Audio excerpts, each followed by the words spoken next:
Good morning, Gerly. Good morning, ma'am.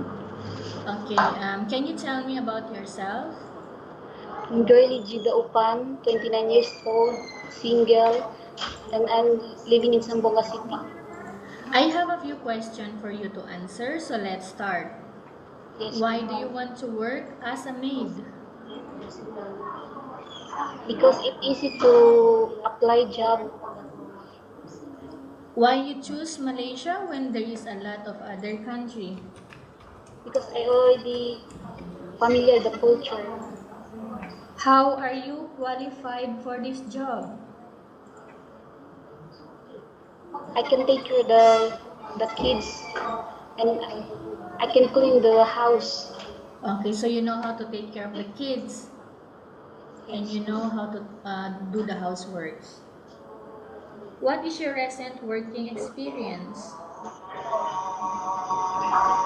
I'm working in Eubanco as a cashier. As a cashier. Have you worked abroad before? Yes, ma'am. Which country was that? Malaysia For how many years? for 2 years, ma'am. Do you have experience of taking care of baby? Yes, ma'am. How about elderly? No. Do you have any other special skills? Yes, ma'am. Are you willing to learn new skills? Yes, ma'am.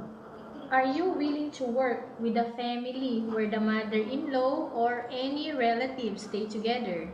Yes, ma'am. Currently, are you still working now? No, ma'am. Do you know how to cook?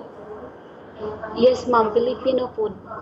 Are you aware that you will have to do washing, cleaning, ironing, and cooking? Yes, ma'am. I'm aware. From all the house chores that I mentioned to you, which do you like most? Cleaning the house, ma'am. You are not allowed to use handphone during working hours. Yes, ma'am. You are only allowed to use handphone after you finish all the works and when going to bed. Yes, ma'am. You are strictly needed to surrender the handphone to your employer in the morning and your employer will return back to you once you're going to bed. Yes, ma'am. Okay, if ever your employer finds out that you're abusing of using your handphone and it's affected your work performance, your employer will confiscate your handphone and you are not allowed to hold it anymore. Yes, ma'am.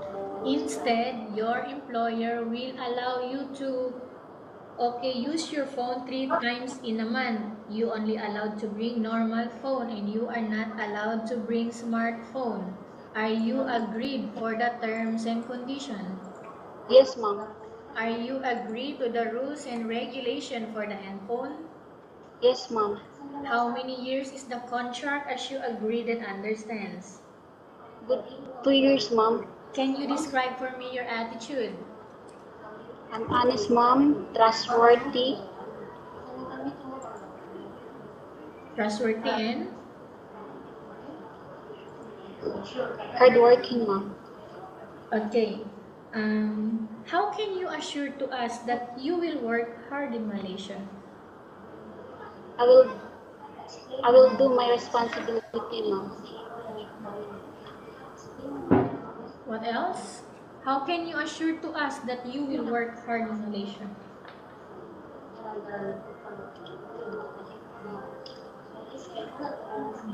I will do my best. I will do my best, ma'am, to finish my contract. Okay. Can you promise not to use the telephone without the permission of your employer? Yes, ma'am. Can you promise not to put on makeup but to dress properly while work? Yes, ma'am. Can you promise not to invite friends and relatives without the consent of your employer? Yes, ma'am. Can you promise not to ask for advance salary from your employer under any circumstances? Yes, ma'am. Do you really understand of the rules and regulation of the agency? Yes, ma'am. Do you pay any placement fee for you to come to Malaysia to work as a maid? No. No, ma'am. Do you have any history of sickness, breast cancer, or any other illness? No, ma'am.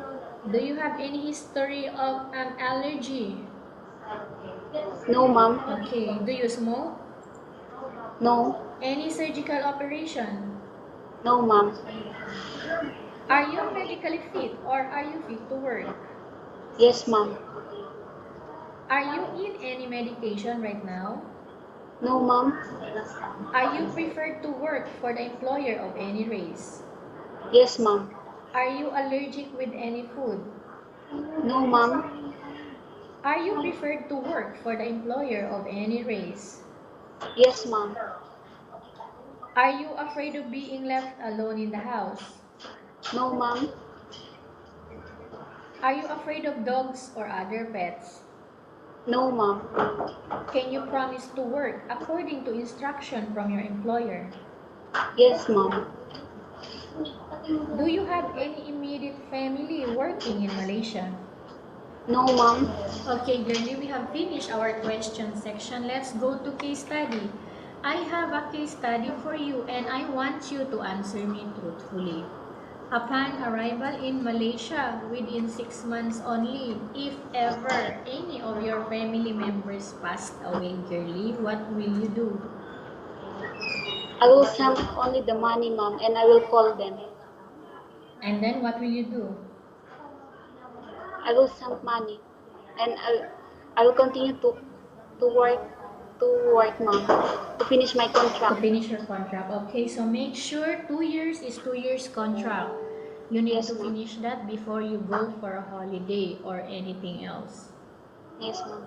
Okay, again, tell us about yourself and why do you want to work in Malaysia as domestic helper?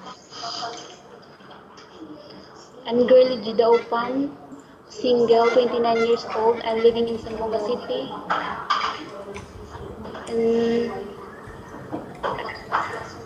I choose the Malaysian because it's easy to apply job, ma'am.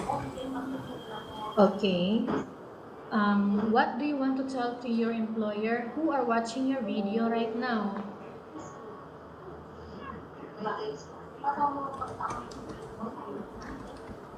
What do you want to tell to your employer who are watching your video right now? I don't have babies. What do you want to tell to your employer who are watching your video right now?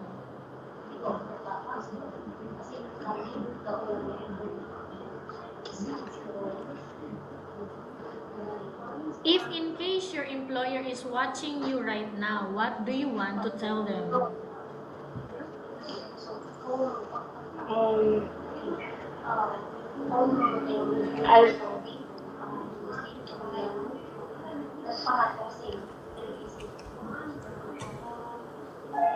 Go on, you can do it.